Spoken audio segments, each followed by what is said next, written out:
Anos de conhecimento postos em prática têm feito a humanidade avançar a passos largos, especialmente em áreas como a tecnologia e, de carona, a medicina e áreas relacionadas. A maioria dos experimentos científicos é publicada em mídias especializadas, como revistas, sites e periódicos, os quais poucas pessoas têm acesso.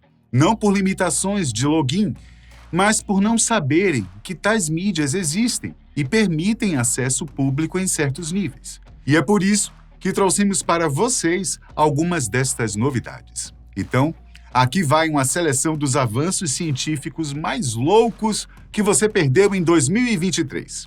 Gente, às vezes alguns experimentos parecem atropelar a ética, especialmente quando tem um ser vivo envolvido. Bom, tudo em nome da ciência.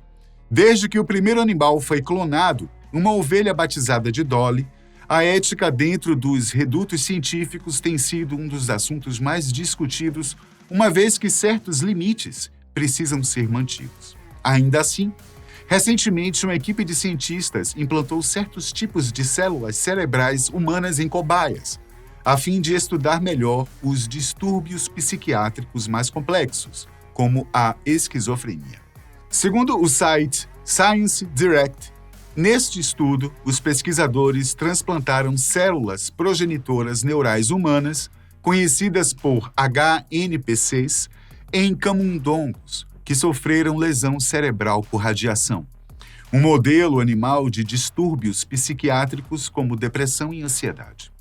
Eles avaliaram o comportamento dos camundongos após o transplante, bem como a expressão de genes relacionados à neurogênese, que é o surgimento de novos neurônios, e a inflamação e plasticidade sináptica, que é a resposta do cérebro aos estímulos. Os camundongos que receberam HNPCs apresentaram melhora significativa em testes de memória, aprendizagem, ansiedade e depressão, comparado aos camundongos que receberam apenas placebo. Além disso, eles observaram que os HNPCs se diferenciam em neurônios e células gliais e se integraram ao tecido cerebral dos camundongos. Eles também verificaram que os HNPCs modularam a expressão de vários genes envolvidos na reparação e regeneração do cérebro. A conclusão dos cientistas foi que o transplante de HNPCs pode ser uma estratégia terapêutica promissora para tratar distúrbios psiquiátricos causados por lesão cerebral. Desde 1985, quando pela primeira vez na história da medicina um robô participou ativamente de uma cirurgia, a evolução no setor da robótica médica tem sido tão vertiginosa quanto vantajosa.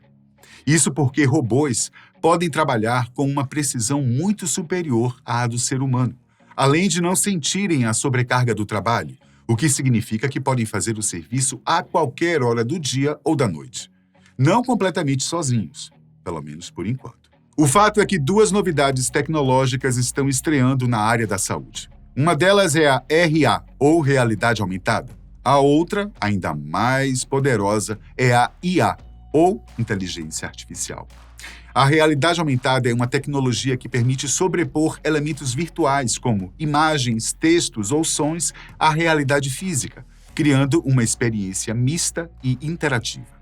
Na medicina, a RA pode ajudar em diversas áreas, como educação, treinamento, planejamento e execução de procedimentos cirúrgicos, diagnósticos e tratamento de doenças. E, na verdade, já tem feito bastante progresso, viu? Especialmente ao passar a transmitir imagens do organismo do paciente em 3D, o que torna o diagnóstico muito mais preciso. Já a inteligência artificial é a grande novidade neste ano de 2023. A humanidade está passando por um momento em que, acredite, irá trazer mudanças significativas e com consequências que poderão ser positivas, mas também trarão alguns entraves para o ser humano. Contudo, eu quero apontar aqui apenas os pontos positivos, ok?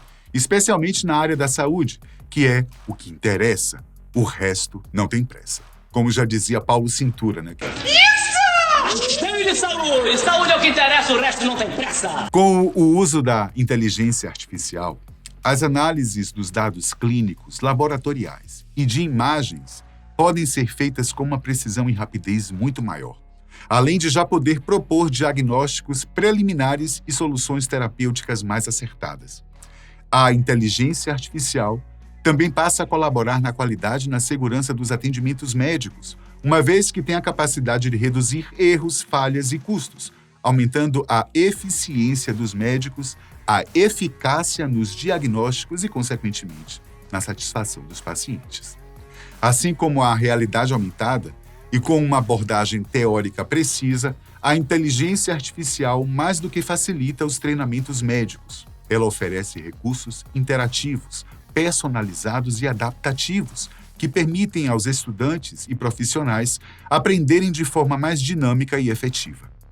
A IA ainda pode promover a pesquisa e a inovação na medicina, permitindo o acesso e o processamento de grandes volumes de dados, o que pode gerar novos conhecimentos, descobertas e aplicações.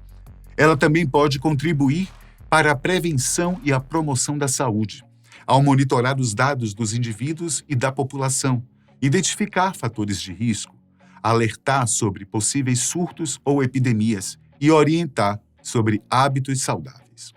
Atualmente, qualquer pessoa no mundo que possua um smartphone pode ter acesso gratuito a um número enorme de informações, além de aplicativos que orientam pessoas com determinados problemas em questões de saúde.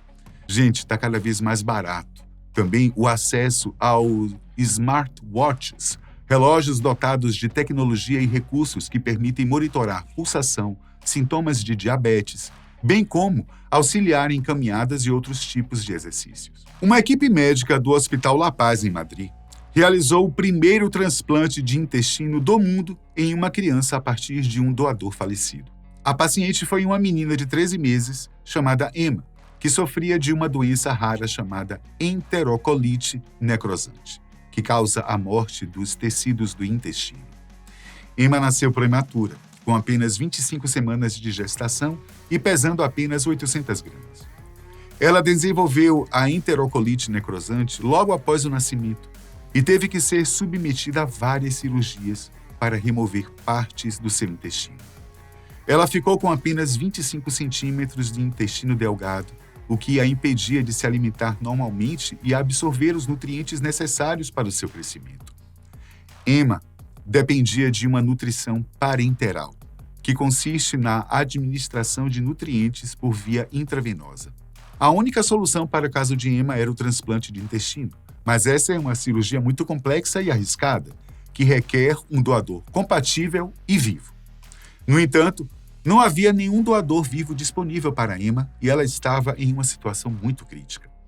Foi então que os médicos decidiram tentar uma técnica inédita: usar o intestino de um doador falecido.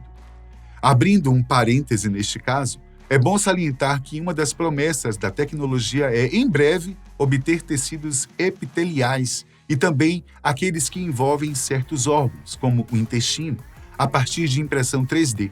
Um mercado que tem crescido bastante no setor médico, viu? Até o coração artificial já está em desenvolvimento e podemos aguardar boas notícias nos próximos anos. O transplante foi um sucesso e Emma se recuperou bem da cirurgia. Ela começou a receber alimentação oral após alguns dias e mostrou sinais de que o seu novo intestino estava funcionando corretamente. Ela ainda precisa tomar medicamentos para evitar a rejeição do órgão, porém, tem chances de ter uma vida normal e saudável. Ainda bem, né? Não, isso não é nenhum clickbait não, tá?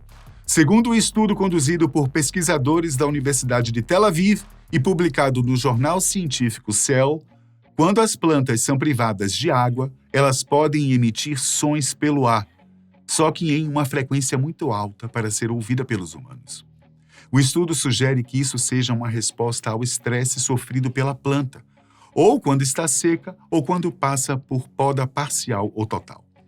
Os pesquisadores também mostraram que plantas de tomate e tabaco, entre outras, não apenas emitem sons, mas também alto o suficiente para que outras criaturas possam ouvir. Gente, seria um pedido de socorro da planta? As plantas não podem se mover, contudo, podem se adaptar a um ambiente de várias formas. Uma delas é produzir sons ultrassônicos quando estão estressadas por falta de água ou por ferimentos. Esses sons podem revelar informações sobre a espécie e o tipo de estresse da planta. Um estudo recente gravou os sons de 7 espécies de plantas e usou algoritmos de aprendizado de máquina para identificá-las e classificá-las. Os pesquisadores sugerem que os sons são causados pela explosão de bolhas de ar dentro dos tecidos da planta. Eles também se perguntam se esses sons podem servir para a comunicação entre as plantas ou entre elas e o ambiente. O experimento feito com as plantas demonstra que elas são capazes de emitir sinais sonoros que podem ser detectados e interpretados por outros organismos. Isso pode ter implicações para a ecologia, a agricultura e a conservação das plantas. O experimento também mostra como a tecnologia pode ajudar a explorar os mistérios da vida vegetal.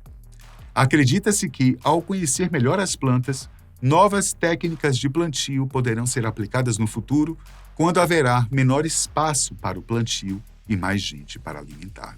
O Alzheimer é uma doença neurodegenerativa que afeta principalmente as pessoas idosas, causando perda progressiva da memória, da cognição e da autonomia. Os sintomas mais comuns são o esquecimento de fatos recentes, a dificuldade de realizar tarefas cotidianas, a desorientação temporal e espacial, a alteração de humor e comportamento, a confusão e a apatia. A doença é caracterizada pela formação de placas e emaranhados de proteínas anormais no cérebro, chamadas de amiloides beta, que levam à morte dos neurônios e à atrofia cerebral. A priori, a boa notícia é que um estudo recente, liderado por pesquisadores do Instituto Nacional de Ciências Naturais e da Universidade de Nagoya, elucidou a estrutura de amiloides beta ligada a glicolipídios na superfície das células nervosas. Os glicolipídios são moléculas que contêm açúcares e gorduras, e um tipo específico de glicolipídio, chamado de GM1, ganglosídeo, que está envolvido na formação das placas de amiloides. O isolamento de cada uma das proteínas permitiu aos pesquisadores conhecer melhor as estruturas das moléculas e como elas agem no cérebro e causam os sintomas da doença. Bom, por enquanto, o mal de Alzheimer continua sem cura definitiva. Porém, a descoberta promete impactar positivamente no diagnóstico, no tratamento e na prevenção da doença, bem como no desenvolvimento de novas estratégias terapêuticas baseadas em anticorpos. Segundo estimativas da Alzheimer's Disease International, atualmente 50 milhões de pessoas no mundo sofrem com a doença. E os números poderão chegar a 74,7 milhões em 2030 e 131,5 milhões em 2050, devido ao envelhecimento da população. Contudo, esses novos estudos vão abrir uma janela para o horizonte, trazendo não só esperanças, como também soluções para a cura. Ai, que assim seja. Esse negócio de plantas, sabia que minhas plantas de vez em quando eu sentia, quando elas estavam com sede? Eu ouvia um barulho assim, eu sentia uma agonia terrível. Aí eu ia lá e molhava.